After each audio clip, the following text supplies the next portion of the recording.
세계 최초 액정 표시 장치를 개발한 나라는 한국도 중국도 아닌 일본이었습니다. 1983년 일본의 세이코 앱손이 LCD 패널을 만들며 일본의 기술력을 과시했는데요. 액정 표시 장치에 이어 OLED 역시 가장 먼저 상용화한 나라는 일본이었습니다. 일본의 소니가 2007년 OLED TV를 처음 상용화하며 패널 시장의 주도권을 잡으려 했죠. 그러나 일본의 영광은 그리 오래가지 못했습니다. 2023년 현재 디스플레이 업계에서 일본은 최초의 영광은 사라지고 모든 패권을 경쟁국들에게 빼앗기고 말았는데요. 디스플레이는 한때 일본의 자존심으로 여겨졌지만 한국과 중국의 기세에 눌려 OLED 시장에서 일본이 사실상 퇴출당한 분위기가 되었습니다. 그도 그럴 것이 최근 일본 내 유일한 중대형 OLED 패널 제조사인 JOLED가 결국 파산 절차에 들어갔습니다. JOLED는 한국이 주도하는 유기 발광 다이오드 시장을 따라잡기 위해 일본 정부 주도로 소니와 파나소닉 등 일본의 짱짱한 회사들이 손을 잡고 만든 회사입니다. 이런 회사마저 파산 절차에 들어갔다는 것은 사실상 일본 디스플레이 산업에 불이 완전히 꺼지고 있다는 것이죠.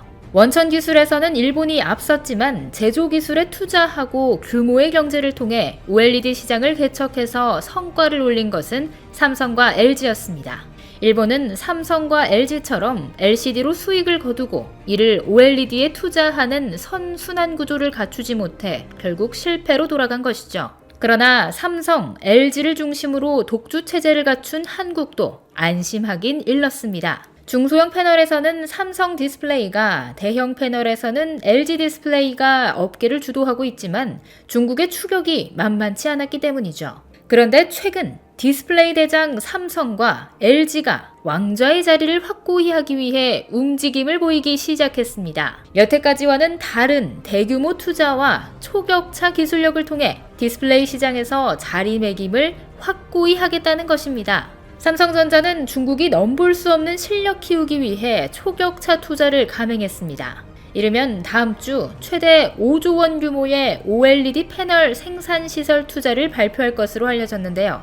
차세대 디스플레이에 대한 투자를 통해 생산 물량을 늘리고 경쟁 업체와의 격차도 확대한다는 전략입니다. LG 디스플레이는 지난 27일 LG전자로부터 1조 원을 빌리는 유동성 확보에 나섰습니다. LG 디스플레이는 선제적으로 이 자금을 OLED 사업 운영에 투입할 예정인데요. 또 중국 기업이 아직 따라오지 못하고 있는 차량용 OLED 시장에 대한 투자를 늘려나가겠다고 밝혔습니다. 중국이 한국의 기술력을 탈취해가며 빠르게 추격하고 있는 만큼 기술 초격차 실현과 선제적인 투자 확대로 지속 가능한 경쟁력을 확보해 나가야 하는 것은 분명해 보입니다. 차량용 OLED, 폴더블, 스트레처블 등 혁신 기술로 추격이 어려울 정도로 고도화된 대한민국 디스플레이가 경쟁자 없는 세계 1위로 앞서 나가기를 바랍니다. 곧 새로운 내용으로 다시 찾아뵙겠습니다. 좋아요와 구독 버튼을 눌러주시면 더 좋은 내용으로 보답하겠습니다. 감사합니다.